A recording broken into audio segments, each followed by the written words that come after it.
there's 4 verses that are together in the Srimad Bhagavatam. 7th canto, 14th chapter, verses 30 through 33. Samsad, samsamsi pushkaradini kshetrani arhashritanya uttha kurukshetram gaya shira prayaga pulahashrama namisham falgunam setu prabhasata kushastali. So for those who want to find it, I'm just going to stop right here. 7:14, and it's verses 30 to 33. 30 to 33. Varanasi Madhupuri Papa Bindu Sarastata Narayana Shramo Nanda Sita Rama Shramadaya Sarve Kulachala Rajan Mahindra Malayadaya Ete Punyatama Desha Harir Archa Shrishtas Chaye Etan Deshan Nisheveta Shreyaska Mohi Abhikshana Dharmo Hi Atrihita Pumsam Sahasradin Palodaya. Now I'm not going to do all the synonyms, but because of what Prabhupada says in the verse itself, I'm going to do a few of the synonyms. And you can repeat this. Punya Tamaha. Extremely sacred. Deshaha. Places. Hare. Of the Supreme Personality of Godhead. Archa Ashrita. Places where the deity of Radha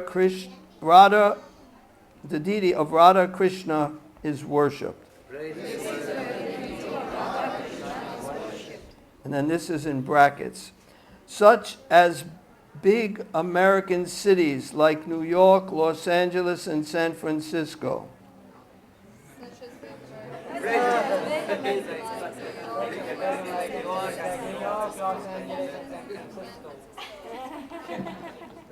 And European cities like London and Paris. Or wherever there are centers of Krishna consciousness. Now that's not all the word for words, but that's all we're going over today. Now the translation. The sacred lakes like Pushkara and places where saintly persons live like Kurukshetra, Gaya, Prayag, Pulaharshrama, Naimisharanya, the banks of the Palgu River, Setu Banda, Prabhasa, Dwarka, Varanasi, Mathura, Pampa, Bindu Sarovara, Badarikakshram, and then it also says with the same as Narayanashrama. The places where the Nanda river flows, the places where Lord Ramachandra and Mother Sita took shelter, such as Chitrakuta, and also the hilly tracts of land known as Mahindra and Malaya. All of these are to be considered most pious and sacred. Similarly, places outside India where there are centers of the Krishna deities are worshipped must all be visited and worshipped by those who want to be spiritually advanced. One who intends to advance in spiritual life may visit all these places and perform ritualistic ceremonies to get results 1,000 times better than the results of the same activities performed in any other place. So I'm going to just go over, there's a lot of places mentioned. Also mentions any place there's a temple of Radha and Krishna is worshipped. If you go to those places, you make advancement 1,000 times more. Like we chant 16 rounds a day. If you chant one round, you get the benefit of 1,000 rounds. So you only have to chant part of a round.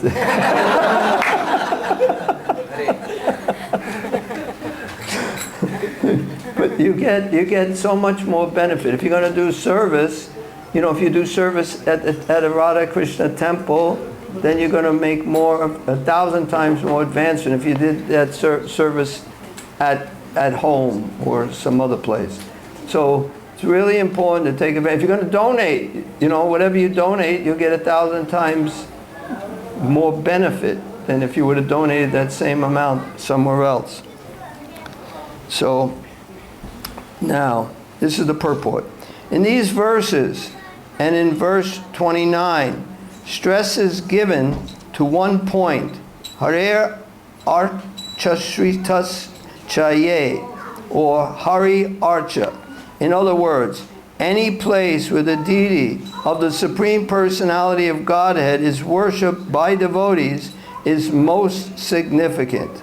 The Krishna consciousness movement has given the population of the entire world a chance to take advantage of Krishna consciousness to the ISKCON centers, where one may perform deity worship and chant the Hare Krishna Maha Mantra, which everybody here seems to be doing very enthusiastically, I'm happy to see.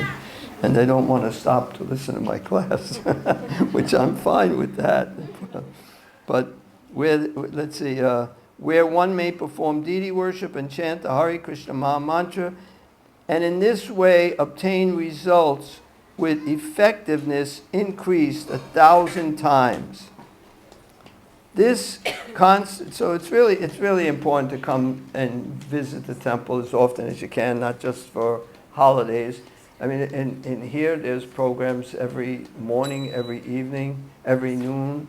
You can come anytime, and you can speak with the deities. They're persons. Prabhupada said if you approach the deity as stone or marble or wood, then they will remain stone or marble or wood. But if you approach them as the persons they are, then they will reveal themselves to you. And Radha Gopivallabha are very, very merciful, and if anyone sincerely prays to them, they will help that individual. Best if we could pray to them for anything, but best if we pray for spiritual things or spiritual things for spreading Krishna consciousness. Help me in this way. Or in our service to them. Whatever service you're doing, if you're doing any service at the temple, it's for the deities. It's their building. This is not ours. We're just servants. So if we're serving them, just like mopping a floor, cleaning the floor, we can inquire, how can I do it better? What am I doing wrong? I mean, that's the simple thing. But if you're doing something more complicated, like trying to spread Krishna consciousness all over the city, or trying to distribute books, you can pray to them and ask them for the help. So to help you to distribute books, help you to spread Krishna consciousness. And they will. And you should personally approach them. You don't even have to speak out loud. They can read your mind and speak in your mind. And they will reciprocate. And this helps us to develop our faith, increase our faith in Krishna. So this constitutes the best welfare activity for human society. Okay, welfare activity. We see people feeding poor people. We see people in hospitals, maybe not even in hospitals, doctors going to places where people can't even afford to pay them anything. And they're doing it for free. It's welfare work. That welfare work doesn't compare to this welfare work. Why? Anybody have any idea why is this welfare work the highest welfare work? Well, service to Krishna. Well, I'm going to just say before we get a whole bunch of things. I know you know, but if you're helping somebody, you're feeding them. And then the next day, they're hungry. If you're helping somebody with their body, they have some problem. And then later on, or the next life, they have that same problem. But if you're helping them so they don't have to take another material body, there's no higher welfare work than that. That's helping the person. That's helping the real person, the soul, not just the body. Helping the body is just like blowing on a boil. A lot of people have gotten boils, have had that experience. A boil is, when I first joined this movement, we were told, because I never had boils in my life until I joined this movement. But I was told, and I accepted it, that it's very painful, a boil, but it's not anything serious. It's not really hurting you in any way. It's just painful for a while. And it's a way to get rid of your impurities, your karma. So in other words, you deserve to get hit by a big truck and instead you get a boil. Your karma gets minimized when you surrender to Krishna. So you finish it all in this life. And then you get a spiritual body, eternity. You have an eternal body. It's not nice having a body that gets old, gets diseased, and dies. And it's not nice seeing your loved ones to getting diseased and dying. This is a horrible thing. And in the spiritual world, you don't have that. You have an eternal spiritual body. So to help someone to get a spiritual body, to no longer take birth and death in this material world, is the highest welfare work. And your reward is transcendental. You don't get just good karma. If you're a doctor and you go and help people who don't have money and you just do whatever you can, you don't charge them anything, you get a lot of good karma. And that means you have to come back and get another material body and have a lot of good things happen to you. But as devotees, we see karma, whether it's good karma or bad karma, it's all bad. Because it means you have to get another material body. We don't want a material body. Birth, disease, old age, and death are not very nice. Eternity, bliss, and knowledge, that's your choice. You got eternity, bliss, and knowledge, or birth, disease, old age, and death. Let me think about it, which one I want. And Prabhupada said, we've given so many lives to Maya. We surrendered to Maya so many lives. He said, just give this one life to Krishna. Just give this one life to Krishna and you end all of this illusion altogether. So that's why it's the highest welfare work. So we're in here. So this was Sri Chaitanya Mahaprabhu's mission as it was predicted by him in the Chaitanya Bhagavat. Antya Kanda 4, 126, if anybody wants to look that up. Priti vite archeyata nagaradi gram savatra prachara haibe mora nam. Sri Chaitanya Mahaprabhu wanted the Hare Krishna movement with installed deities to spread to every village and town in the world, so that everyone in the world might take advantage of this movement and become all auspicious in spiritual life. So this was Lord Chaitanya's mission, and it was Prabhupada's mission to spread Krishna consciousness to wherever, every country in the world. And Prabhupada had done that to a certain extent. He was never satisfied because he wanted more people to surrender to Krishna. He wanted the whole world. So he's leaving that for us to do. So without spiritual life, nothing is auspicious. Auspicious means spiritual. Without it, nothing is auspicious. Mogasya moga karmano moga jnana vicheta saha. Bhagavad Gita 9:12. No one can become successful in fruitive activities or speculative knowledge without being Krishna conscious. So whatever you success you have in making a lot of money, without Krishna consciousness, it doesn't make you happy. You're not going to be happy. And it depends on how you live. That will determine what your next body is going to be. But you're going to get another body for certain. And if you live like an animal, eating, sleeping, mating, and defending with all the money and opulence you have, then you'll take birth as an animal in your next life. So no one can become successful in fruitive activities or speculative knowledge without being Krishna conscious. As recommended in the Shastras, everyone should be very eagerly interested in taking part in the Krishna consciousness movement and understanding the value of spiritual life. So we should be eager for this Krishna consciousness. We should take advantage. Srila Prabhupada went through so much trouble. He came here first in Boston. When he left India, this is the first place he came. And he looked around America in Boston. He saw Boston, and from that, he can understand what the American people were like. And he said that they're mostly in the mode of ignorance and passion. It's like he didn't see people in the mode of goodness here. I wonder why. In Boston, the city. Then he went to New York and saw probably more ignorance and passion. But like he says, he can understand what people were like here just by experiencing Boston. He gave the example of just like when you're cooking rice.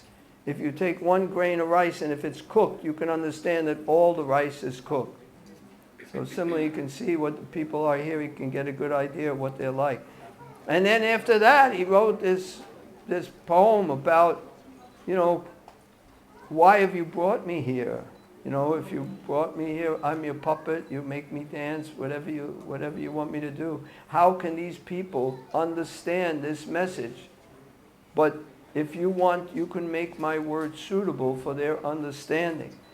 Prabhupada had no idea how this was going to work. He only had faith in his guru and in Krishna and in the Hare Krishna mantra, even in his prayer. He said, I don't have faith in, the only thing I have full faith in is the holy name. His full faith that the holy name can bring anyone back, back to spiritual life, back home, back to Godhead. The holy name is even, and I was reading about deity worship, just trying to look at different things, and from Prabhupada's books, all from Prabhupada. And almost everything, everywhere, he says that chanting Hare Krishna is more important than deity worship.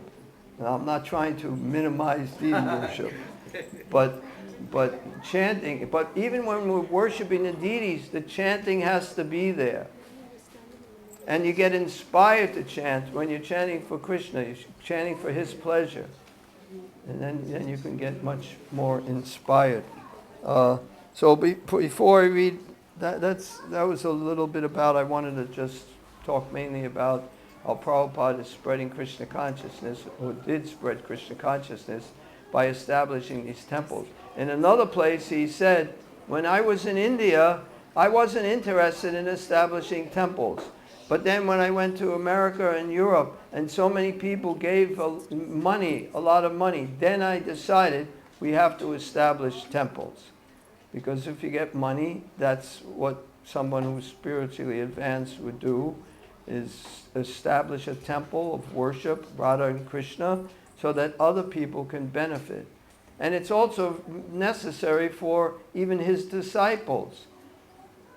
And also deity worship is mostly for the householders, not for the brahmacharis or the sannyasis, for the householders. That's mostly who should be doing deity worship. According to Prabhupada says, everyone can do deity worship. Prabhupada did deity worship. Prabhupada personally installed Radha Gopivallabha 53 years ago. Personally bathed them. And he scrubbed them very hard.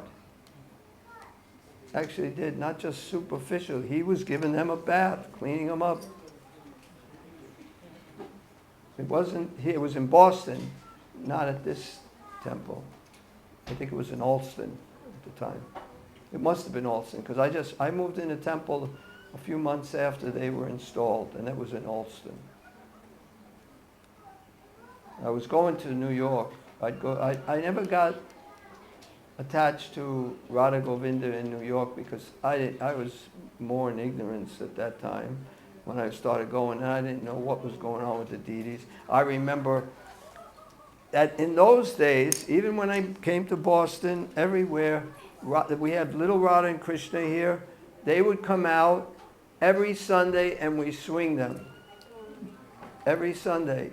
We had Julan Yatra, which is supposed to be only once a year, but we thought it was a nice thing. So then Prabhupada stopped it, saying only a certain time you do it.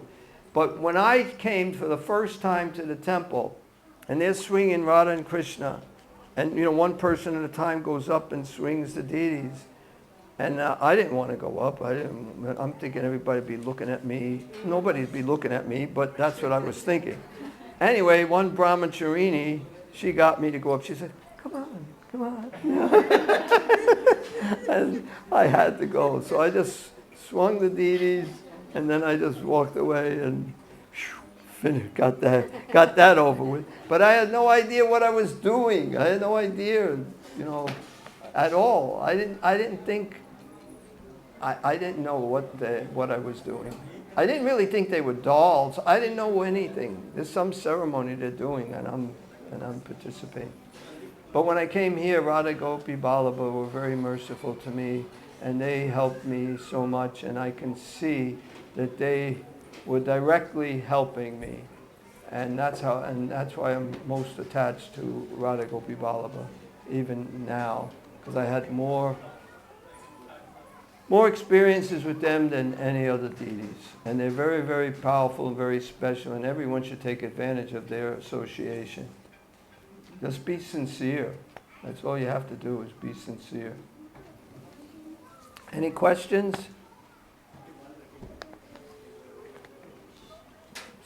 What? Speak of your experiences with Radha Gopivallabha. Okay. Well, one thing, which is something you should do, when I first moved to the Boston Temple, they made me the treasurer. Why did they make me the treasurer? Because I was like the only one who probably had any money. I gave all my money to the temple, and they thought I'm probably pretty trustworthy. Because, anyway, the people who lived in the temple at that time, most of them were students. I was, I think, 23 years old, and I was like one of the oldest ones living in the temple at that time. And so I was a treasurer, and what we did as a treasurer, it's so nice in those days. Everything was very simple and pure, that I was instructed very... What's that? There's RT? Oh, they're opening the curtains. But we anyway, I got to finish this story. But they can open the curtains. We can see Radha Gopivallabha. Okay, so I was instructed that every week I should go in front of the deities and tell them how much money came in and how much money went out.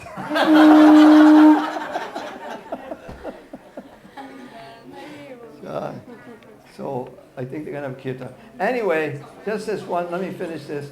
So one week something didn't balance, and it was off, and I was trying for hours to figure it out. Couldn't figure it out. So I said, I got to tell them I have a problem. So I went in front of them. I told them what the problem is, and then they just had me look, and I saw exactly what the mistake was.